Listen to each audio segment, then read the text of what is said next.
You are listening to The Brian Craig Show podcast, broadcasting from sunny South Florida. Brian is joined by his wife and co-host, Kathy. Follow Brian on social media at BrianCraigShow.com. And now, Brian and Kathy. Welcome back, everyone. I'm Brian Craig, joined by my wife and co-host, Kathy. So, Tiffany Cross at MSNBC was let go today. She was fired.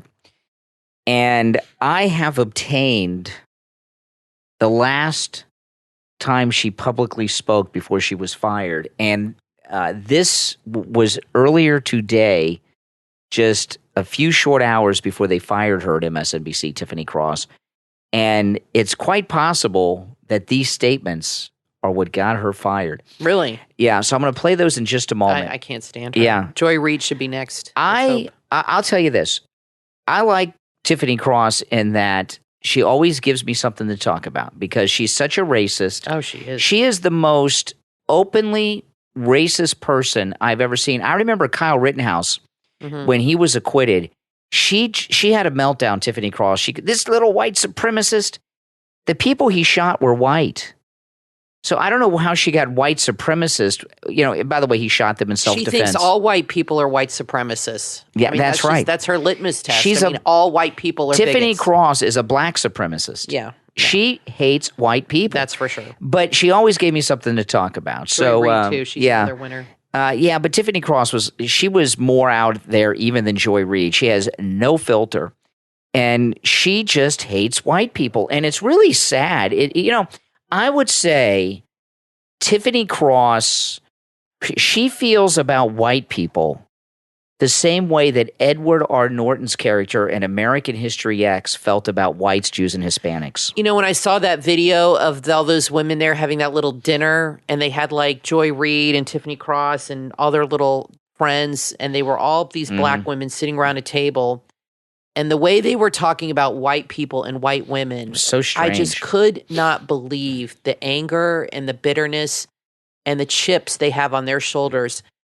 I have never sat around with my friends and talked about black people like that ever in my life. And if you had a table on camera of white women talking about black women in that way, they would all be fired, which they should, because it was so bigoted and so racist, mocking white women, making fun of them, and talking about how they're all victims and they're fat because of white women. And it was bizarre. It was the strangest thing I'd ever seen. But that is the world they live in. That is their bubble. It reminds me of your caller, Renee from Harlem. He's in that bubble too, that white hating bubble of people that just, they probably don't have any white friends. They don't associate with any white people. And even if they did, I don't think they'd even think differently. It's really sad to be that way towards others because their skin is a different color. So I have this video. I'm going to play the audio right now. It's Tiffany Cross. It's earlier today, just a couple of hours before MSNBC fired her. She was speaking on stage with a group of people, part of a panel, and they were talking about the upcoming election. And she says something about Ron DeSantis in the state of Florida that has one piece of profanity. And when I pulled this video, I bleeped it. I cut it out and bleeped it. And then I said, you know what? I'm not going to do that. I took the bleep out. And you will hear Tiffany Cross. And I think this very well may be what got Tiffany Cross fired, using this type of language publicly like this. Listen to this. This is Tiffany Cross today, right before she was fired by MSNBC. The last time she spoke publicly while she still worked for MSNBC. Listen. Tiffany, what do you think? One's got to go. I say Florida literally looks like the dick of the country, so let's get rid of Florida. Ron? Okay, yeah. Wow. She's not done. I'll play more, but that's classy. The D word is what I bleeped out, and then I say, no, I think people need to hear I think so. what kind of person she is. And she wants to get rid of Florida. I think you're right. I think because that's not one of the 7 words. It's the other word for that. No, it is one of the words. I thought it was the C word. You can't in that context. You can't. I think that's what got her fired. I think so too. I think somebody like her. Yeah. She's probably a nightmare to work with. People like that. The people at the top, they wait for them to screw up. They wait because they don't want to get sued or be called racist. Get a racial discrimination lawsuit. So they wait for them to trip up, and then boom, they pounce on it. And I think that was her moment. And they said, "Let's go for it." she wants to get rid of Florida because it's majority Republican and Ron DeSantis is the governor and it's the D. It looks like. I'll play the rest in a moment, uninterrupted. We're MAGA Republicans and proud, okay? We're deplorables, ultra MAGA Republicans, we're Trumplicans, whatever you want to call us, I mean, okay? that just really debases even more that network than it already is. But I want you guys to think about this. She wants to get rid of Florida. She wants to just get rid of it because it's majority Republican. Yeah. Not everybody in Florida is a Republican. There are a lot of Democrats here. There are a lot of people who aren't even involved or interested in politics. But we have major Democrat strongholds, unfortunately, in Florida.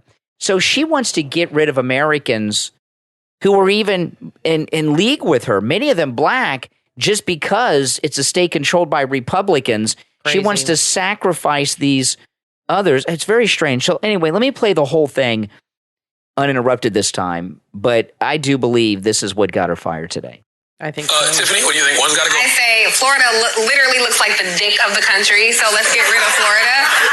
Ron, Are you saying castrate and Florida dick is the country? Seriously, let's castrate Florida. Here's the problem. Ron DeSantis, whatever you want to call Florida man, he is so problematic. The people there passed Amendment 4, which gave returning citizens, those formerly incarcerated, the right to vote. He instituted a poll tax. He has done everything he can to keep black and brown people from the ballot. What is He she traffics talking in about? stupidity and ignorance, and I just think they are a problem for the rest of the country. Let's get them out of there. Okay, now the other thing she That is talked just about, complete BS. she said there's a poll tax. I'm not aware of a poll tax here in Florida.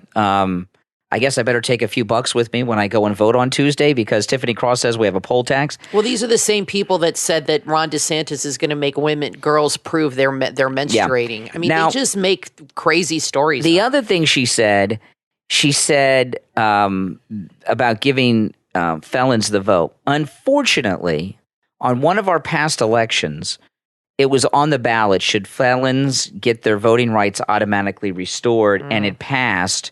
I voted against it. It was for nonviolent felons, okay, like white collar and stuff. But I voted against it because once you give those guys automatically their voting rights back, it's just a matter of time before the violent felons get theirs, And then the next thing you know, they'll be advocating for people to vote while they're still incarcerated. You know how these liberals are. So I don't know what she's talking about there, but I'll tell you this. It's what you said, Kathy.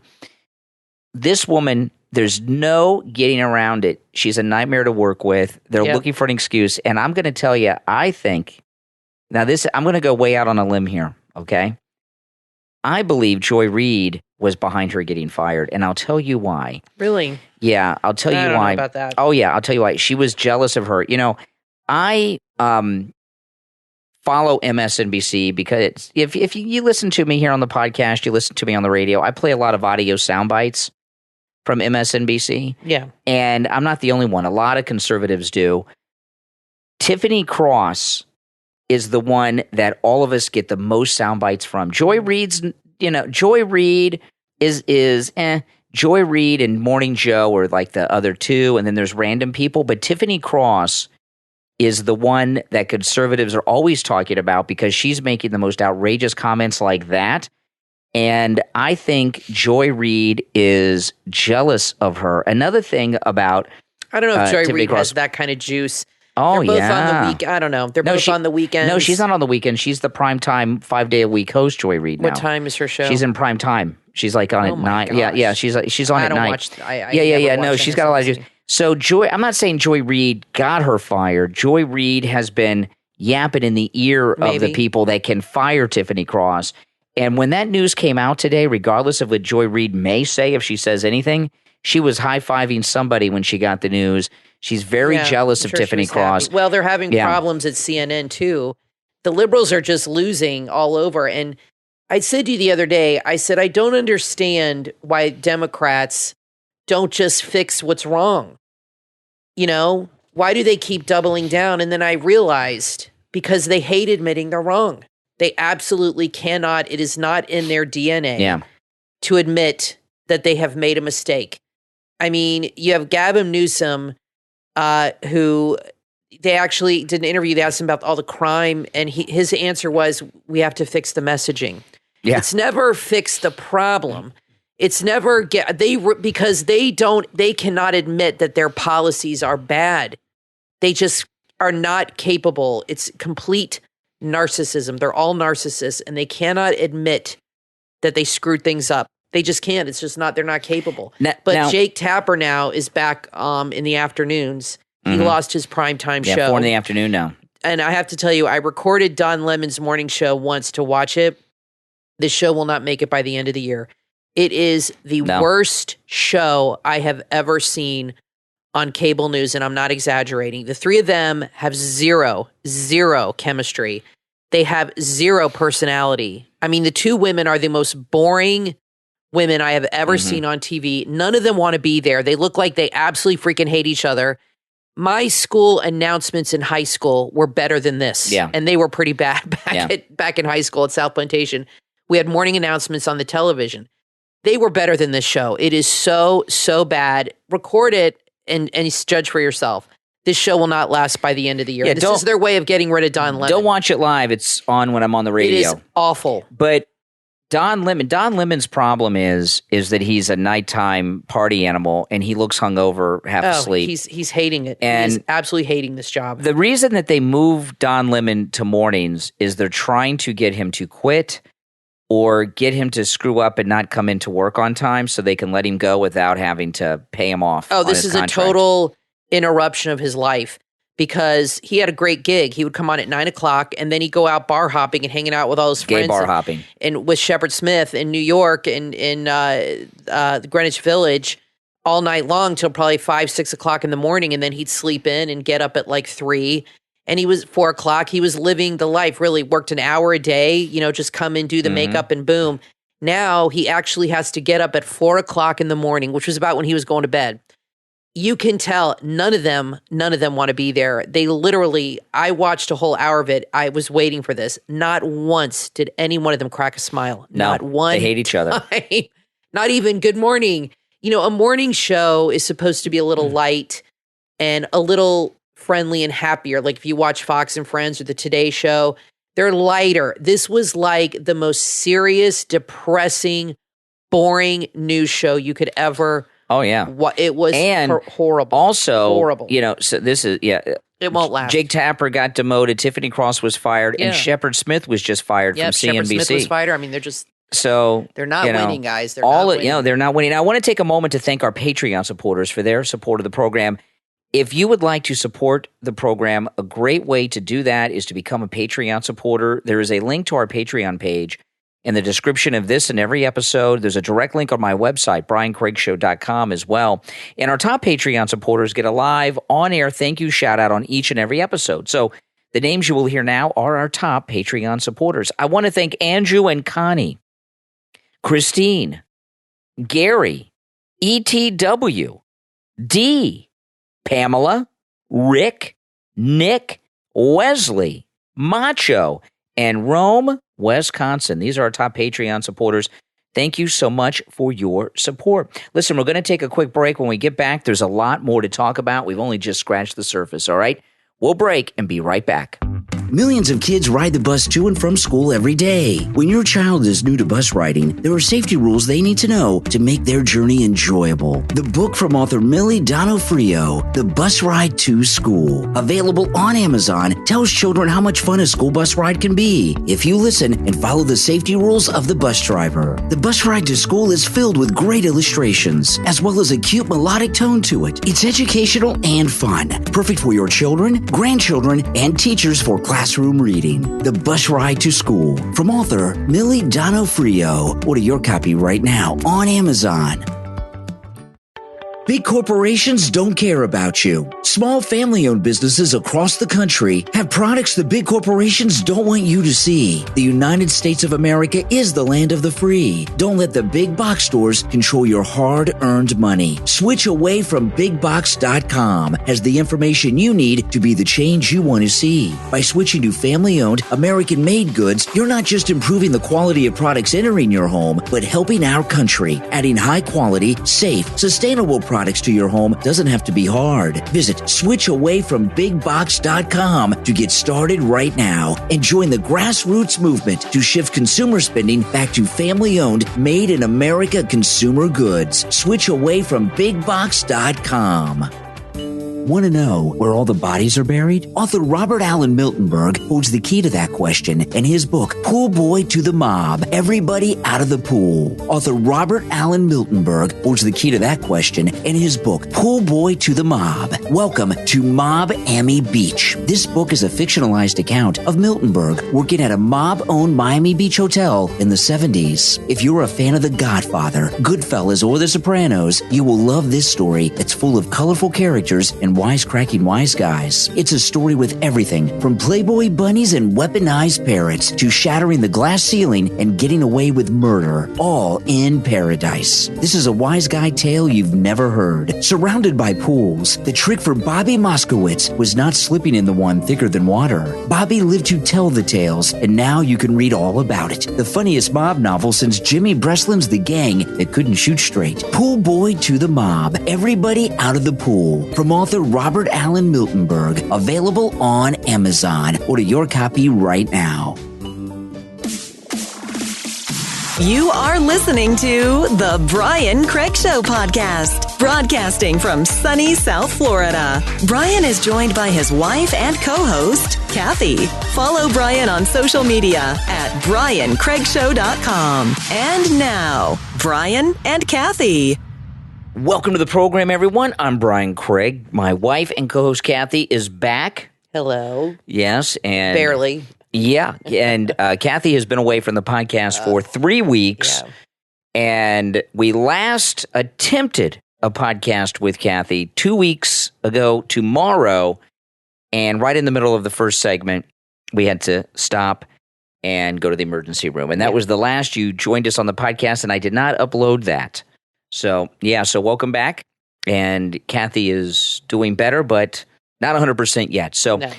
Well, a lot has happened, Kathy, since you had your surgeries and everything. Paul Pelosi, who gets into all kinds of strange adventures in the middle of the night when his wife is out of town, ran into another one last week, a week ago today. He came home from the hospital. NBC News did a story on this, and the story didn't fit the narrative. NBC News actually pulled the story from all of their platforms.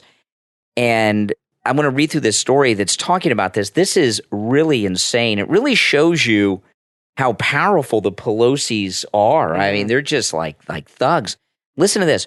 NBC News has pulled a bombshell report that claimed Paul Pelosi did not tell the responding police officer that he was in danger just before he was injured in a hammer attack at his San Francisco home last week. The clip posted by NBC News early Friday morning cited sources close to the Pelosi investigation that claimed the husband of the U.S. House Speaker, Nancy Pelosi, did not declare an emergency or say he was in distress when police showed up at his door in response to his 911 call. Now, there's more. So, the story is he tried to escape. The guy, he was in his bedroom in his silk boxers, Paul Pelosi. Probably monogrammed. Yeah, exactly. Yeah. And Thurston Howell here. Exactly. And he tried to escape, it said, through the elevator they have in their home. Oh. Yeah, don't really that fancy. But the guy blocked the elevator, so he asked if he could relieve himself in the bathroom. And even though the guy was blocking the elevator, he let Paul Pelosi go into the bathroom and shut the door where he had a cell phone and called 911. The NBC report claimed the 82-year-old Paul walked back a few feet away from the police officers into the foyer towards David DePape. That's the guy. So he walked towards his attacker. Mm-hmm. That's what normal people do. Who had earlier broken into the home, allegedly, armed with a hammer, as Paul Pelosi reportedly took steps away from the responding officers and in the direction of DePape. They saw him bludgeon Pelosi with a hammer, the report claims. So he didn't hit Pelosi in the head with the hammer until after the police were there. Watching. So there's witnesses, which means it is on the body cam that they will not release, the body cam footage of the police officers. The NBC News report also stated that it was not clear what Paul Pelosi's mental status was.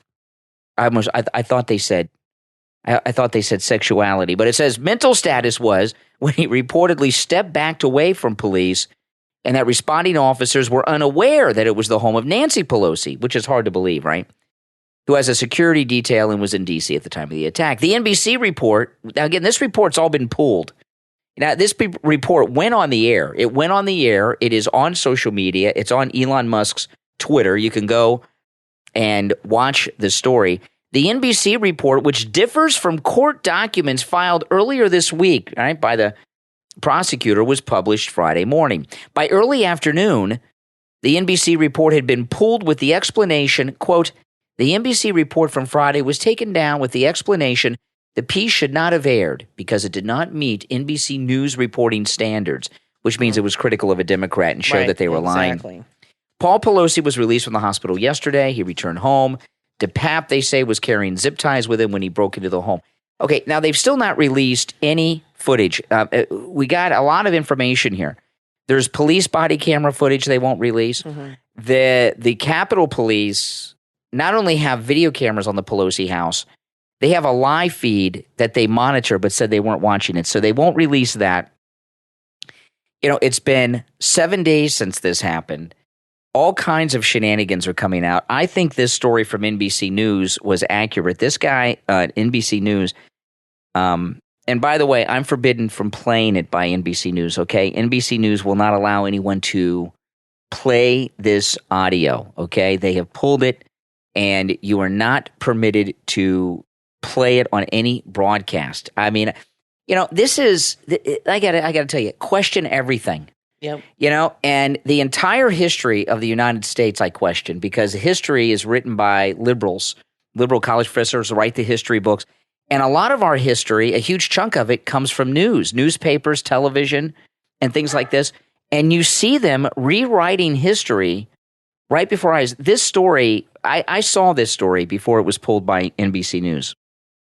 This guy, he's out there on the scene. So he is talking to sources that are connected to everything that happened. It was a well-sourced story with multiple sources. He went on air with it. It didn't fit the narrative, and Pelosi got them to pull.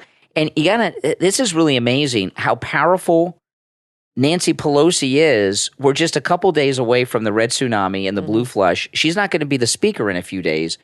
She'll still be in Congress because she'll get reelected in San Francisco. But she's not even going to be the Speaker of the House, and she's got enough juice to get NBC News to pull a story like this. But, you know, this is really an interesting thing about this story, okay? I saw the story on a website, and it's all over Twitter. Even though they've pulled it, the video's up on Twitter. If Elon Musk had not bought Twitter and taken it over this week, Twitter would have banished this story too, and it wouldn't even be available on Twitter.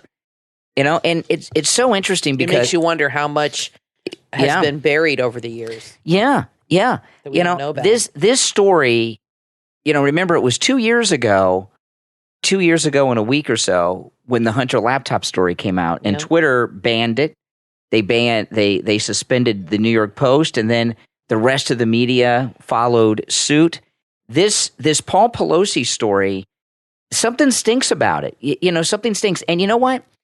Even if the NBC story was inaccurate, which I don't think it was, I think that NBC News story today was very accurate. I watched it a couple of times, and the guy seemed like a serious reporter. You know, this poor guy. You know, now they're NBC News with this reporter that has a good story here and has actually done something reporters don't do these days too often. That's to do some real investigative journalism and go out and interview and get sources and all of this. He actually goes out and does the job of a reporter. And now they're out there saying this guy, his reporting's no good, that it doesn't meet the journalistic standards of NBC News. So they did a terrible thing by him. But you got to wonder, how much has social media been covering up in the last, I don't know, 5 to 10 years that they've been so important. And that all week long, because you've been out of it, Kathy. You know, you've been in the hospital and everything with your surgery, so you haven't really been up to date on this story. But this Paul Pelosi story has had a lot of strange things come out like this. It's all been coming out through Twitter, and it's if Elon did not take over Twitter, Twitter would have shut this story down the day that the story happened. Well, this is what scares the Democrats is that they can't control the messaging. That's right. And they love to just put out that everything is misinformation, it's dangerous, it's reckless, it's this, it's racist, it's that. And that's what they do when they start doing that, it's because they're losing control. Yeah. And they can't control the messaging, and they're panicked over. Yeah. Well, I'll tell you, something's just not right with this guy, Paul Pelosi. He keeps getting into trouble. Yeah, he is a very, very strange guy. He really is, and he gets into trouble only when his wife is out of town. Yep. He goes and does very, very strange things like this. And the way that he reacted when the police came to his house was very strange. And there's been a lot of talk. Did he really break in? If he would have broken in, they would have released the footage showing that he broke in. You see the lengths that the Pelosi's, the Democrats, and the media are going to cover up this story, right? Pulling a whole NBC story that aired all over the country, discrediting a good guy who did some honest, hard reporting there.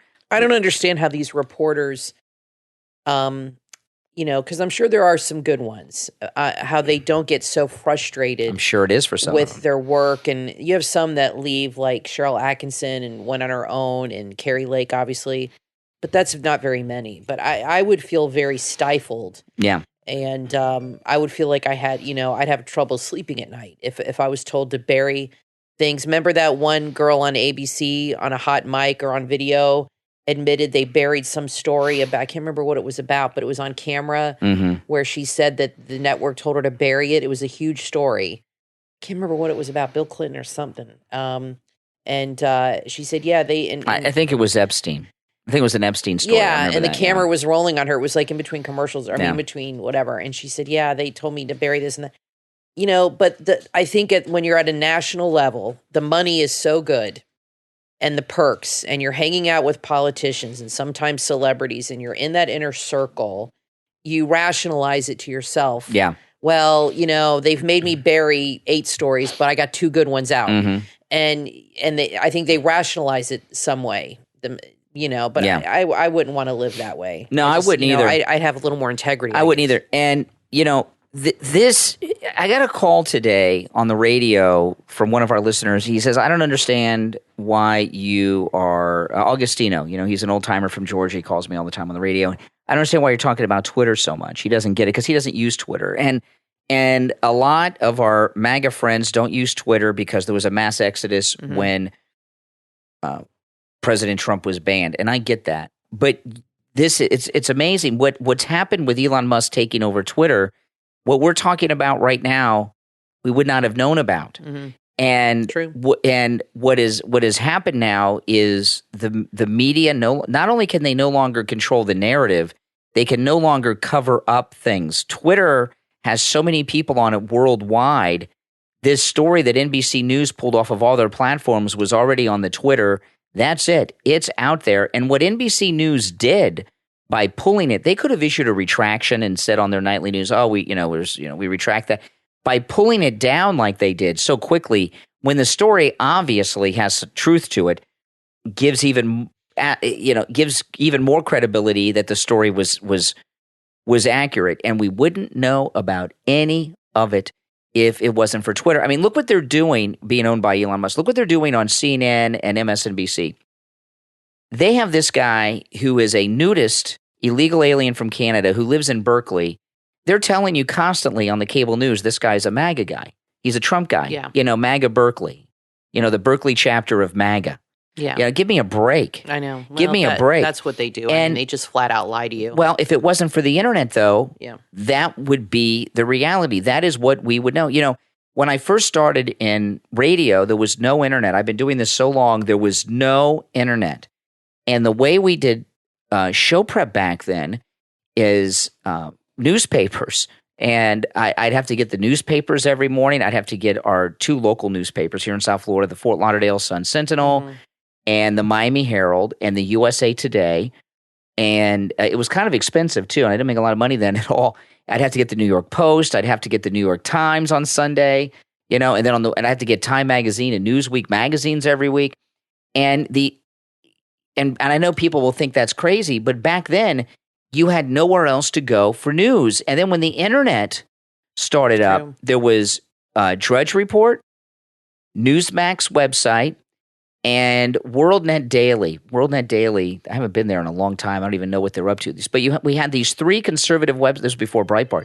We had these three conservative websites that were putting out news, and it was amazing. We'd never seen these true stories, like real news getting out there. It was a shocking thing.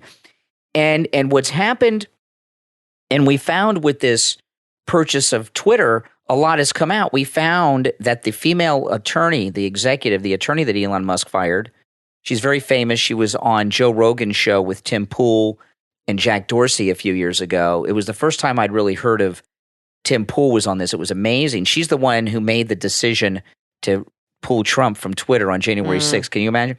And we find out that she and the Twitter executives were working with the Department of Homeland Security monitoring misinformation on Twitter. The government has taken over all of the internet that out there, basically, to suppress things. This is amazing. Now, I want to take a moment to tell you guys there is an incredible new special at MyPillow.com. This is for a very, very, very limited time, okay? I talked to Mike Lindell's office this week about it because this is a brand new special, popped up a couple days ago, very limited time. If you go to MyPillow.com and use our promo code at checkout, Kane, Kane, you can get Mike Lindell's coffee, My Coffee. Mike Lindell has his own coffee brand now, My Coffee. You can get Mike Lindell's My Coffee at MyPillow.com with our promo code Kane at checkout, Kane, for 50% off. And you get with that 50% off, and you get a free MyPillow travel pillow, the MyPillow Go Anywhere pillow. Oh, our daughter loves hers. Oh, yeah, she takes it with her when she travels. And the My Coffee, it comes in whole bean, ground, and even the Keurig cups, okay? So 50% off. Go to MyPillow.com. What'll happen is when you click that on, it'll take you over to the My Store, okay? But follow the link on MyPillow.com because you get the free pillow and the 50% off. And you can also use our promo code Kane on all the items at My Store. But this coffee offer will be for a very, very limited time, 50% off, and you get the free My Pillow travel pillow when you use our promo code Kane at checkout, Kane. So the big Twitter firing went through today, right? He sent the email. They fired about half their people. And the fired Twitter people have gone to Twitter and they have a hashtag one team. And and I do not take pleasure in anyone losing their job. Okay, I work very hard, and I know what it's like, and I don't take pleasure in people losing their job.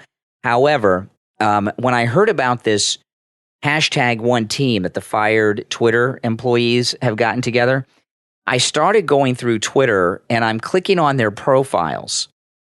And these people, I haven't seen one that wasn't a liberal. Yep. The things they put in their profiles are so strange. Here's one guy.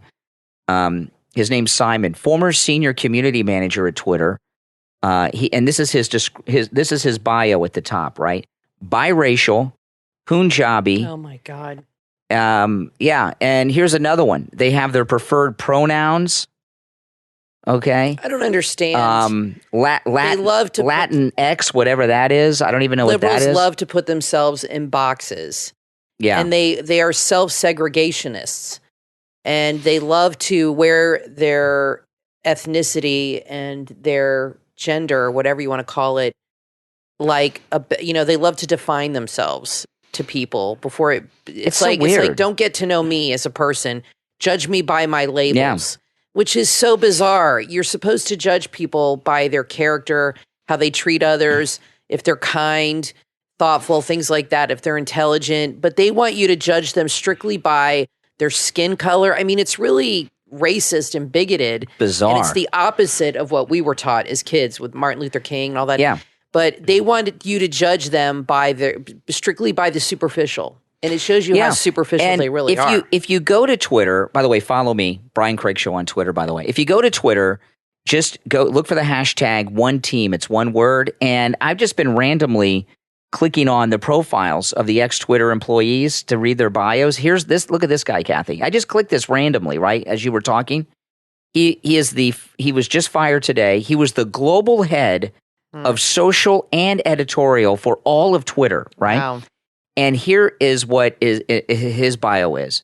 #StopAsianHate.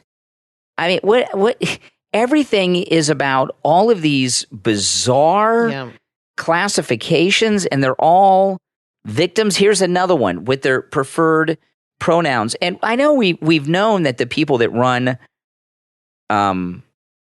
Twitter and work at Twitter are liberal. I mean, we've known that. But all of them? All of them? I've been going through these. Well, they hire like-minded people. It shows you that there's very little diversity. There is no Twitter. diversity they hire of thought. People that, they're all on the same page. I've been going through these profiles randomly all afternoon, right? I've gone through a lot of them. And the more I do it, it's like addicting. I keep going through them and going through them. I'm looking for one person that is not a self-identified liberal victim. Or one person that's even like a conservative. And You're not going to find it. And this thing about Stop Asian Hate, the only Asian hate that I see going on are liberals that are attacking Asians in New York on the streets randomly, right? Pushing them in front of trains and attacking them on the sidewalk. But that's not the Asian hate they're talking about. Well, they want to convince you. It's funny to see them. They're getting so desperate because the election is Tuesday. And they're throwing out so many Hail Marys. It's pretty crazy. And now Hillary's trying to convince people that crime is our problem, that these cities that are run by Democrats, it's really the conservatives' fault. It's Trump's fault. It's MAGA fault that there's so much rampant crime in New York or in San Francisco or Los Angeles. All these blue cities, somehow it's our fault. I mean, it's really amazing. Mm-hmm. I always wonder, I really think they believe the BS that they're spewing. I really think that they truly believe it. They can never admit they're wrong. They can never admit when they've made a mistake. And they rationalize everything to make it where they're the hero. Everything. Yeah. They're never, Here's another they're never one, the Kathy. villain. This one, I just pulled this one up randomly as you were talking. I just grabbed this. This is a woman who was just let go today from Twitter. And this is in her biography. She's in San Francisco. Ex-tweep. I think that's what they called themselves. The workers, they called themselves tweeps. And this is her bio, right? #decolonize, #BLM. She's from Guam. Decolonize, what is she? She lives in San Francisco. So why doesn't she go back to Guam then? Yeah, well, does she want... It's so ridiculous. America is, it's really contradictory because they want immigrants here. They want illegals here. They're letting them in. They can colonize. But then they're against people moving to other countries and they just hate white people. How's it different, these illegals coming here than the pilgrims? How the hell is it any different? When she has #decolonize here, right? She's in San Francisco. Does she mean she wants to give up her home in San Francisco and give it back to the Indians? Of course not. What is she talking about when she says decolonize? I don't know. So you guys go to Twitter, look up the hashtag #OneTeam. It's one word.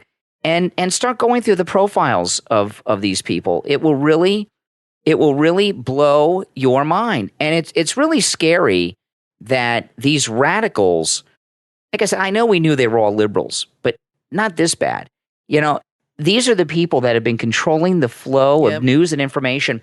And, Agostino, I was trying to explain this to him, but he's like, I don't use Twitter. Even if you don't use Twitter, all the news on cable news is driven by Twitter. In fact, a lot of the, even our conservative friends that do things on YouTube or other podcasts or other platforms, people like, big people like Ben Shapiro and others, and Rubin from the Rubin Report, people like that. Mm-hmm. They're even driven by Twitter. What they do, because, when they put a video, well, it's referenced all the time on TV. Well, when they look for a subject to put on YouTube or their podcast, they go to Twitter to find what is trending on Twitter, because when they upload a program, they want it to have a trending topic. Twitter even has been driving conservative MAGA people for years. And I don't think that people realize the influence it had. And look at these people. And these people that work and have been running Twitter, like that I'm going through their profiles today, this is the way I describe it to people. And this is true. These people that were at Twitter that were fired by Elon Musk today all over the world, they were like the gods in Clash of the Titans with Harry Hamlin, where the gods are up on Mount Olympus and they have these little figurines of people. You know, that's how they were. They thought of themselves as powerful gods on Mount Olympus, and they were controlling more of our society worldwide than we realize. Now, one last thing on this, and then we'll break, and I'll move on to some other things. This is rather controversial. Elon Musk is talking about, as soon as Monday, putting this paid feature in, $8 a month for a blue check mark. I'm going to do it, and I encourage you all to do it, and this is why, okay? And I know a lot of people, I'll never do it. I won't do it. I'll never. I'm hearing from people like I've done something to them by bringing this up. This is why I'm doing it. This is why I'm doing it. The blue check, I have been denied the blue check mark many, many times because of my politics, right? There are people who imitate me all over the internet and have done it since the internet existed, okay? And I could use the blue checkmark verification so people know it's me. Same thing goes for Steve Kane. And both of us have been denied verification. But I was denied so many times I gave up a long time ago. Yeah, I remember you trying for a long time. Yeah, and the reason I wanted to get a blue check mark, not now, but then, there's a different reason why I'm doing it now, and you should too, I'll tell you in a minute, but is because so many people pretend to be me all over the place. Okay, this happens. It's part of public life. But anyway, this is why I'm going to do it now, and I'm going to try to encourage as many people as I know to do the same thing. Pay the $8 for the blue check mark, even if it's just for a month. The blue check mark people think they're better than the rest of us, that they're the real important people. Right. I'll give you an example. Look at the AOC meltdown that she's having, because she's a better person because she has the verified blue check mark that other serfs, the peasants of our society, don't have. And she's having a Veruca Salt meltdown. Veruca Salt, Willy Wonka, okay. She's having a Veruca Salt meltdown because other people, other than the special people, are going to have blue check marks for $8 a month. And look at how she's freaking out. I saw a story, this is when I really realized the blue check marks. I saw a story a couple years ago on CNN with that idiot Jake Tapper. And he says, well, we have a tweet from an unverified Twitter account that says something or other. And because he made a big deal about how it was unverified, like they're a non-person. Well, yeah, that's how they treat them. I wonder how they're going to handle this then. Well, they're melting down. So to have a blue check mark, you're going to have to pay the $8. So anyone who has one will lose it if they don't pay the $8. And the reason that I'm doing it, and I'm asking everyone that listens to me and who knows me to do the same, is I want to make the blue check mark a non-thing. I want to do away with this special class of people, and we're all equal. Really, it's if people do it, it's lucrative, but it's also taking away the power that the blue check mark class have today. Because then once he does that, everybody who has one, people will know they're paying for that privilege. That's right. And they're not just given. Correct. That I don't know if it would have been better for him to wipe out all check marks. Well, he needs a revenue stream. The criteria, yeah. Now I wonder how many people will participate. Millions worldwide. When is this going to start?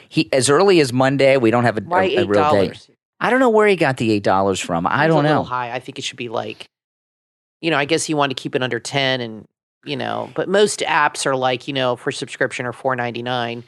But I'm sure he, I'm not saying I'm going to pay for it forever, but I want to wipe out this special elitist class of the blue checkmark class. Yeah. Well, this will do it because exactly it'll really take away the power of of that. Yeah. Maybe not. Now, listen, we're going to take a quick break. When we get back, there's a lot more to talk about. Don't go anywhere. I'm Brian Craig. My wife and co-host Kathy is back.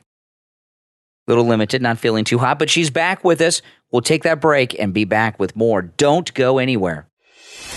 How far would you go to find your destiny? Danger lurks in plain sight, but passion is blinding. Join Geneva as she embarks on a journey full of lies, fear, and heartbreak in the new book, Face of Duplicity, from authors Faye and George Chamberlain. Face of Duplicity is a psychological thriller that will keep you clinging to the page until the very end. It's full of unexpected twists and turns, packed into a story that will keep you questioning who to trust. Push the limits of desperation and passion. Get lost in a story of obsession, murder, and pursuit, where people are not always who they seem to be.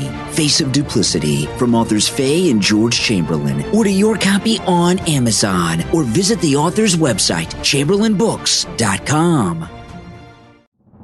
Comic book lovers, buckle up for a stupendous adventure of epic proportions from author Joey Fredrickson. Super City, Stupendous Comics, the story of Joey Casares and his stupendous powers. Joey Casares isn't your average 18-year-old. He's cursed with stupendous powers that can only be described as broken and ridiculous. And now he must embark on a new mission to save his girlfriend Angela from the clutches of an evil island located off the coast of Japan. Join Joey on his ridiculous quest to save Angela and fumble through situations with dim-witted decisions. With stupendous powers come stupendous blunders. But will Joey be able to save his girlfriend from the evils of the island? Find out in the comic book series Super City, Stupendous Comics. Don't wait. Head to Amazon right now and order your copy.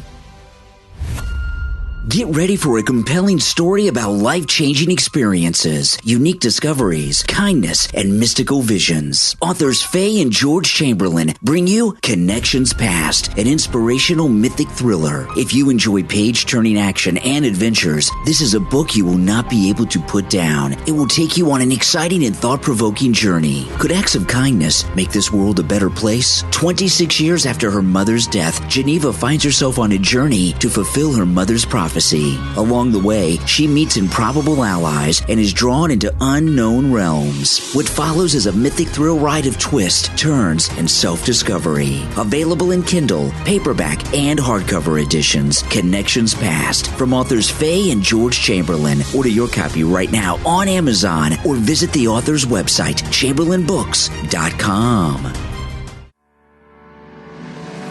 Let the power of God boost your productivity. Learn the secrets of a blessed and successful life through powerful Christian teachings, interpretations, and studies of the Word of God. Author Michaelo Abasori brings you the only book you need to transform your productive mindset. The Power of Productivity and Understanding God and Building the Life of the World and Its Economy. Available on Amazon. In this must-read and life-changing book, you'll develop a deep understanding of how God impacts your life, the economy, and the world around you. The revelations of the Word of God shape and change the world, and you can learn to harness this knowledge and improve your life. Available in Kindle on Amazon. The Power of Productivity and Understanding God and Building the Life of the World and Its Economy, from author Michaelo Abasori. Order your copy right now. You are listening to The Brian Craig Show podcast, broadcasting from sunny South Florida. Brian is joined by his wife and co-host, Kathy. Follow Brian on social media at briancraigshow.com. And now, Brian and Kathy. Welcome back, everyone. I'm Brian Craig, joined by my wife and co-host, Kathy, after about a 3-week absence, so welcome back. Thanks, everyone, for tuning in. By the way, if you're interested in promoting or advertising on the podcast, go to my website, briancraigshow.com. You can email us there and tell us what you're interested in advertising, your contact information, and if there's a link or something you want to send us, include that in the email so we can take a look and see if it's a good fit for the program. And if you did email us, give me a chance, because I checked those emails and I haven't checked in like 3 weeks, so give me a little time to catch up with that. All right, so briancraigshow.com, by the way, you can go and email us there. I want to play a couple audio sound bites here, and coincidentally, this one is Joy Reid. Okay? And beauty. This is an unbelievable thing. She's talking about inflation. Listen. The people I ever hear use the word inflation are journalists and economists, right? So that is not part of the normal lexicon of the way people talk. So it's interesting that Republicans are doing something they don't normally do, right? Which is not use the common tongue, right? Not use just common English to sort of do on their campaigns like they're doing with crime. But what they've done is they've taught people the word inflation, right? Oh my God. Most people who would have never used that word ever in their lives are using it now because they've been taught it, including on TV, including in newspapers. They've been taught this word, and they sort of wrap this word around whatever it is that they really want to vote, with the reasons they really want to vote. Okay, yeah, okay. So none of us ever used the word inflation until just the other day because MAGA told us it. Isn't that how most words work? You're taught a word and then you use it in your inflation regular vernacular. Isn't that how vocabulary and how words work? Inflation is a common English word. People always use it. I was at the grocery store today, which I don't go to very often. We do the Instacart, and we like Instacart not just because of the convenience. We spend less money at the grocery store when we do Instacart because you don't buy anything that's not on the list. You're not doing impulse buying. There's no impulse buying. But anyway, I went to the grocery store today, and I don't go very often. And today I went, it was early in the day when I got off the air. I was there maybe around 10:30, 11 o'clock in the morning. And I heard and saw what I've never seen before. Multiple people, customers at multiple registers complaining to the cashiers about the prices. One woman in front of me, bad. I could hear them at the registers. The woman in front of me, she's like, I'm just in sticker shock. She said, there's a lot of things I didn't buy. They're just too expensive. Yeah. Butter, 4 sticks of butter is $6.50 now. I don't know how much it used to be. Like $3. Yeah. $3. It's like double for just regular butter, which is not anything super fancy here. And it was so strange. And and these were all women. Okay, the women customers at the grocery store and the cashiers. That's why they're going to vote red. And the women, and this was multiple women at different registers. You could hear them talking. Yeah. And the cashiers were saying, yeah, I know. I can't believe how high the prices are either. I mean, the cashiers don't make a lot of money. They got to buy groceries too. They don't get a discount at Publix. And, what Kathy just said, she took the words out of my mouth. There was a poll. I hate these polls where they talk about people in class. Well, suburban women. This thing about suburban women voting Republican. They're all upset. And the Democrats don't understand why. No, they don't. In most households, women do the grocery shopping. Mm-hmm. Okay, like Kathy knows the prices of butter. I have no idea what butter costs. I have no idea what anything costs at the grocery store. Yeah, you're like my dad. A man from another time. Yeah, and and most men don't. Women do because women handle the grocery shopping. It's just the way it is. There are things I don't buy anymore that I used to buy. Things I would regular like lunch meat. Oh my gosh. I used to get boar's head, which is a little more expensive, but it's a better quality. Now, boar's head roast beef, which we would buy a pound, it would be $11, $12, which was on the high side, but still it's good meat. Now it's $16. I just can't bring I might as well go buy a pork. I could buy a pork roast for that. How much was it before? It was like $12, and now it's like $16.50 for a pound of boar's head roast beef. So I'll get the Publix brand. Yeah, the prices are out of control. So women are I don't buy it anymore. Women are the ones in the household that know how much these things cost and really understand the price of inflation. And that's why the Democrats are losing the female vote. And I'm sorry, Joy Reid. People have been using the word inflation for a long time. Long time. And, they just gaslight you, Democrats. They tell you that prices aren't up. That crime isn't bad. That they tell you that what you see is not what's really happening. Don't believe what you see with your own eyes. People that live in these cities that are dealing with rampant crime, they actually sit there on The View and tell you that crime is down. I mean, they just flat out. But I think they convince themselves. The governor of New York said crime's down. Well, she's going to lose her job because so. The American people are living this nightmare, and they're so out of touch with reality. And they live in their ivory towers. They don't deal with these kinds of problems, so they don't think anybody deals with these kinds of problems because they don't. It's the Marie Antoinette syndrome is what you're dealing with. A lot of Marie Antoinettes. So Jim Clyburn, he's an old Democrat. He gave an interview today, and he talked about what this country was going to be like if the MAGA Republicans win the midterms and President Trump comes back in 2024. This is today he said this. Listen to this. Is what happens in a country that follows what happened in Germany in the early 30s. And I said this in 2018 and caught a lot of hell from a lot of people for having said it, but it was true then and it's true now. This country is on track to repeat what happened in Germany when it was the greatest democracy going, elected a chancellor who then co-opted the media, like this past president, calling the press the enemy of the people. That is a bunch of crap, and we know it. And that's what's going on in this country. Okay, so Clyburn said that Germany, prior to World War II, was the greatest democracy going. You'd want to talk about inflation, that they're the ones where you would have a wheelbarrow full of money. It would cost like over 1 million marks to buy a gallon of milk. Yeah. That's the greatest democracy going. You know, the thing about the media and Clyburn, this is such an interesting thing because, you know, the Democrats, I've been telling you guys this for the last year. We are watching one of the major political parties go into non-existence. The Democrat Party is about to not just lose, they're not going to exist much longer because they're so out of touch. It's been a long time since one of the major political parties went out. You know, there were a lot of political parties that don't exist anymore, like the Whigs, okay, that were around before the Civil War. And those parties were very powerful. They had presidential candidates and everything else, and they faded away. Well, you know, and the Democrats are going to have the same thing happen to them now. I agree, and they're self-imploding. I mean, they're doing this to themselves. Nobody's doing this to them. They don't know when to quit. They can't reverse course. There's not one person coming out and that's a leader of this party that's saying, look, even Barack Obama said they've gotten too radical. Mm-hmm. But I feel like the momentum is just so strong with this radical agenda that I don't know why they won't pull it back and try to reverse course a little bit. I thought they really would for the election, but they're doubling down even more. And like I said, I really feel it has to do with their ego, and I feel they just cannot admit they're wrong. You know what I mean? They just cannot admit they lie to themselves.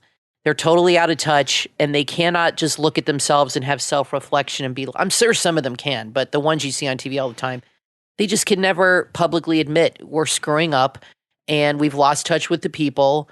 And, you know, we really need to listen to the voters. I don't know what's going on. I don't know what their agenda is, but I cannot wait for Tuesday. I sure hope I get to vote because I haven't voted yet, and because I've been sick, and I usually vote on voting day.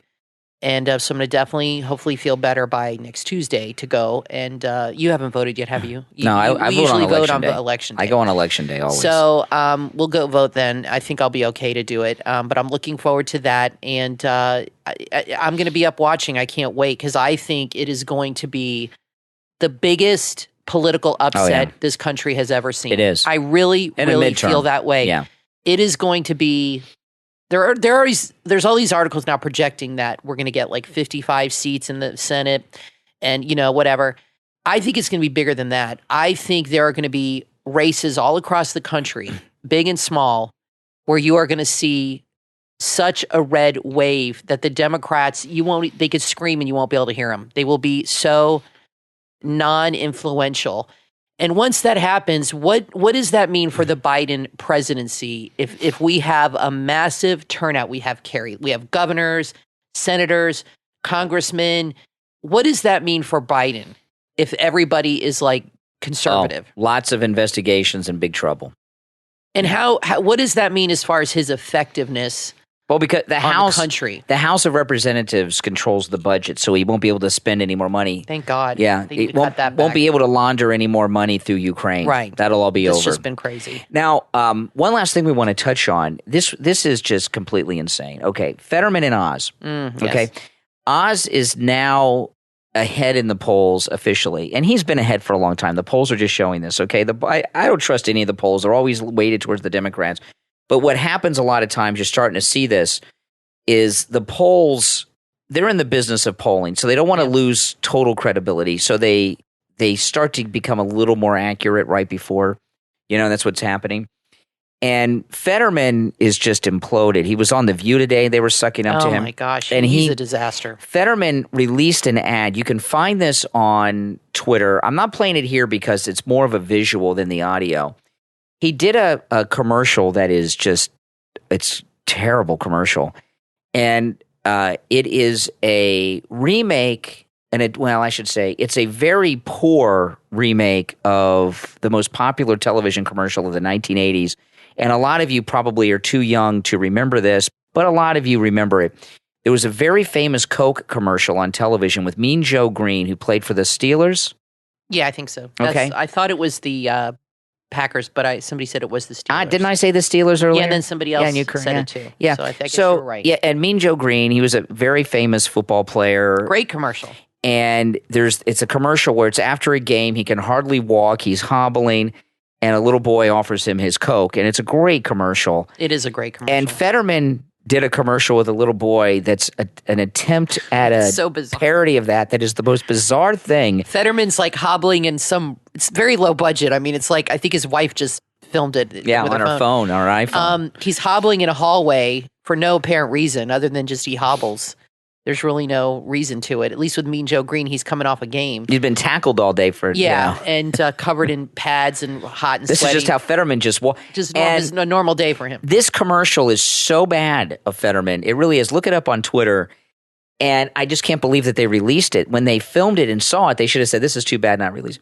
So today, they got all hands on deck, all right, to try to save Pennsylvania for the Democrats. Oh, they're panicked. Two things they did for Fetterman today. First, they brought Fetterman on The View and did this kissy-kissy interview, which is just an embarrassment. It is. And then Oprah Winfrey came out and endorsed Fetterman. And Oprah Winfrey, I think Obama called her. Right? He's on the campaign trail this week. I think Obama called her. She'll do anything he says. And Oprah Winfrey's attitude is like, well, I made Dr. Oz, I can break him. Yeah, no, not going to happen. And the thing is this, Oprah hasn't been on TV in how many years now? At least 20. Yeah, she's been off that long? Maybe 10. Yeah, I think so. Has it been now? Yeah, time's flying. Oprah had no juice like this even when she was on television politically. You know, she came out and endorsed Obama in his first run. It was the first time she'd ever gotten involved that openly with politics. And that was the beginning of the end for her. People that are in their 20s and 30s, they really don't even know who Whoopi is. To them, you mean Oprah? And I say, might as well be Whoopi. Yeah, Oprah. So I'm getting like Fetterman. I misspoke. I'm getting confused.